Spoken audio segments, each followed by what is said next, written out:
Okay, so one experiment I did once in my science lesson was like trying to see the reactions between water and different salts. Um, I don't remember which salt did we use that time, but I remember that like at the bottom of the petri dish, the surface area was surrounded by different bubbles, and it looked pretty amazing because it was like the water was kind of breathing.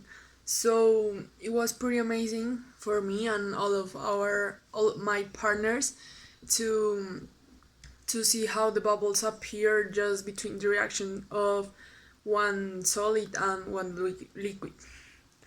Something I have learned from these lessons is that you have to be very careful with the materials you are using and the mixtures you are trying to do, because sometimes it might end up like a disaster.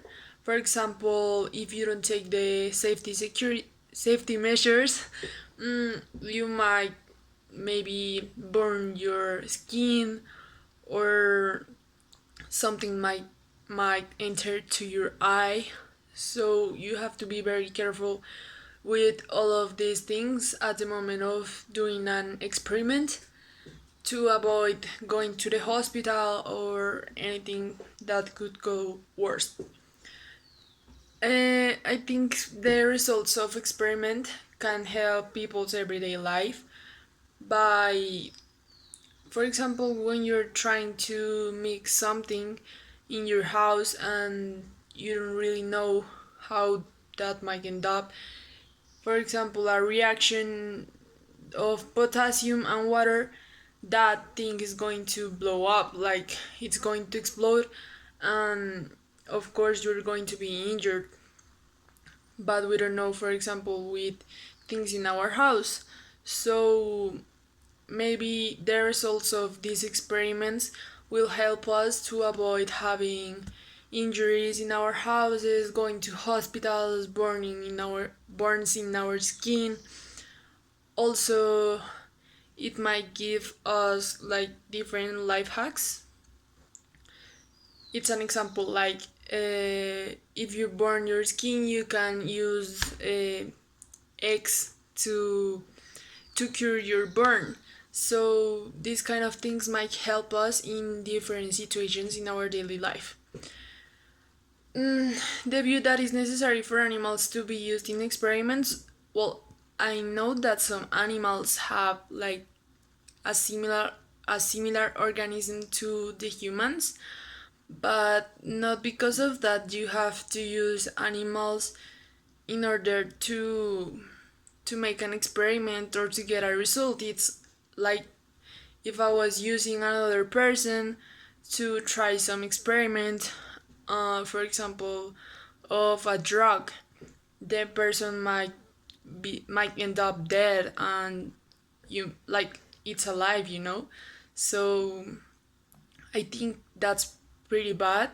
Um, I do not agree with this point of view or these actions that some laboratories use the animals to do this. But I don't know, there might be some other ways to prove that the experiments might work or something. I don't know.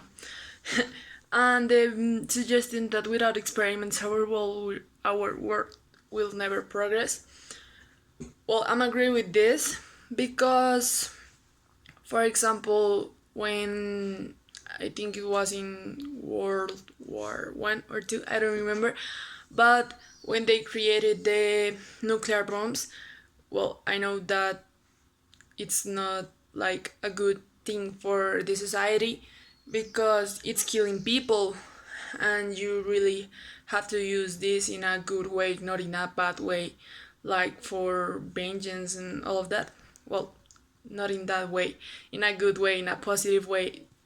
So I think this, like, it ended up a little bit bad, but somehow it helped the economy of different countries and the economy worldwide. So I think that without that, we wouldn't be what we are now in the present. So yes, I really agree with this point of view because it helps the society to grow, the economy and many other things, and that's all.